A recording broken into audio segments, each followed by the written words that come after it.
গরু, মহিষের শরীরের বিভিন্ন অংশের স্বাদ কিন্তু একেক অংশের স্বাদ একেক রকম। রান্নার প্রসেস এবং খা খাওয়ার প্রসেস জানলে কিন্তু প্রত্যেকটা অংশই খুবই ইউনিক হয়। খেতেও কিন্তু ভালো লাগে। আমি এখানে গরুর হার্টের অংশ রান্না করেছি। আসসালামু আলাইকুম। সায়রা রান্না অ্যান্ড বিনোদন কুকিং চ্যানেল থেকে সবাইকে শুভেচ্ছা জানাচ্ছি। আশা করছি সবাই ভালো আছেন, সুস্থ আছেন। আমি এখানে একটি বড় সাইজের গরুর হৃৎপিণ্ডের কেটে নিচ্ছি। এখান থেকে আমি ১.৫ কেজি পরিমাণ, ১ কেজি ৫০০ গ্রাম পরিমাণ কেটে নিব। খুব বেশি ছোট স্লাইস করব না। মিডিয়াম সাইজের কিউব করে কেটে নিব। আপনারা কারা, কারা এই মাংস খেতে পছন্দ করেন এবং কিভাবে খেতে পছন্দ করেন কমেন্টে জানাবেন। আসলে রান্না শেয়ারিং এর মাধ্যমে কিন্তু অনেক কিছুই তথ্য আদান-প্রদান হয়। নতুন, নতুন রান্নার প্রসেস জানা যায়। এগুলো আমি দা দিয়েই কিউব করে কেটে নিচ্ছি। কেউ হয়তো ছুরি দিয়ে কাটতে স্বাচ্ছন্দ্য বোধ করেন। আমার দা দিয়েই সুবিধা হয়। আপনারা যারা আমার ইউটিউব চ্যানেল থেকে দেখছেন প্লিজ একটি লাইক দিয়ে যাবেন। যারা সাবস্ক্রাইব করেননি প্লিজ সাবস্ক্রাইব করবেন এবং বেল বাটনটি ক্লিক করে রাখবেন, তাহলে ভিডিও দিলে নোটিফিকেশন পাওয়া যাবে। আমি এখানে পুরো হৃৎপিণ্ডটি কেটে নিয়েছি। এখান থেকে অর্ধেক আমি রান্না করব, ১.৫ কেজি পরিমাণ মাংস। এখন যে বৈশ্বিক জ্বালানি সাশ্রয়ের সময়, সেজন্য আমি ধুয়ে এগুলোকে প্রেসার কুকারে দিলাম। নিয়ে নিয়েছি পেঁয়াজ, রসুন, আদা এবং টমেটোর কিউব করে রাখা ফ্রোজেন পেস্ট। ফ্রিজে কিন্তু এভাবে ছোট, ছোট বড় আইসের বক্স দিয়ে কিউব করে রাখলে যেকোনো সময় ফ্রিজ থেকে খুলতে সুবিধা হয়। সাথে দিয়ে দিলাম লবণ। লবণ দিয়েছি ১.৫ টেবিল চামচ। মরিচ দিয়েছি ১.৫ টেবিল চামচ। হলুদ দিয়েছি ১ টেবিল চামচ পরিমাণ। মরিচটা যার, যার পছন্দ অনুসারে কিছুটা বাড়িয়ে কমিয়ে দিতে পারেন। এভাবে মসলা কিউব করে রাখলে কিন্তু সহজেই বের করা যায়।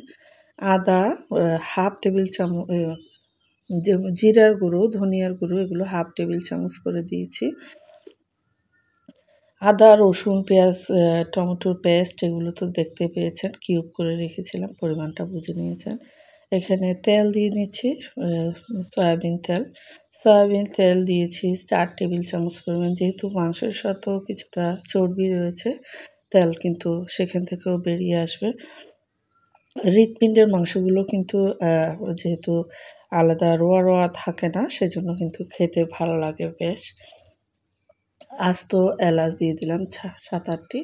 গরম মসলা দিয়ে দিলাম ১ চা চামচ।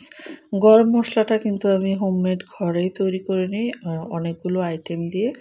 ঘরোয়া মসলা ইউজ করলে কিন্তু ফ্লেভারও রিচ হয়, সে সাথে হাইজেন মেইনটেইন করা সম্ভব হয়।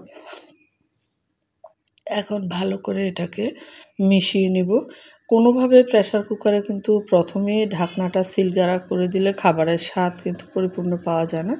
সেজন্য ঢাকনাটা জাস্ট উপরে রেখে, রেখে এটাকে ৩০ মিনিট কষিয়ে নিতে হবে। ঢাকনাটা একেবারে সিলগালা করা যাবে না। জাস্ট উপর থেকে ঢেকে দিয়ে, দিয়ে একটু পরপর ঢাকনা তুলে নেড়ে চেড়ে দিব। তাহলে সুন্দর করে মশলাটা ভিতরে সব দিকে সমানভাবে প্রবেশ করবে। ২০-৩০ মিনিট কষানো ছাড়া কিন্তু সিলগালা করে দিলে সেক্ষেত্রে কিন্তু মাংস খেতে ভালো লাগে না। মাংস থেকে কিন্তু অনেকটা পানি বেরিয়ে এসেছে। আমার ইউটিউব চ্যানেলে বিভিন্ন ধরনের রেসিপি রয়েছে। এখানে বিভিন্ন ৩০ কেজি, ৫০ কেজি এবং ৬০ কেজি সহ বিভিন্ন পরিমাণের বড়, বড় ঘরোয়া রান্না, বাবুর্চির রান্নার বিভিন্ন রেসিপি দেওয়া আছে। আশা করছি আপনাদের ভালো লাগবে। এখানে আমি আরও ১ কাপ পানি এড করলাম।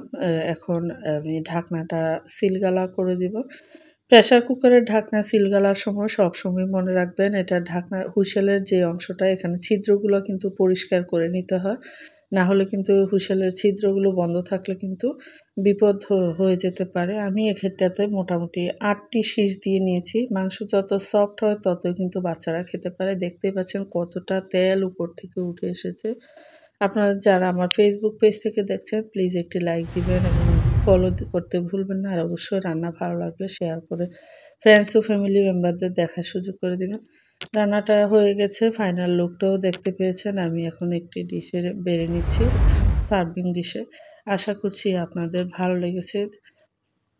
অবশ্যই কার, কার রান্নার সাথে মিলে গেছে সেটা কমেন্ট করতে ভুলবেন না। আর এখনও যারা একটি লাইক দেননি প্লিজ একটি লাইক দিয়ে যাবেন। লাইক কমেন্ট কিন্তু আমাকে রান্নার অনেক অনুপ্রেরণা দেয়।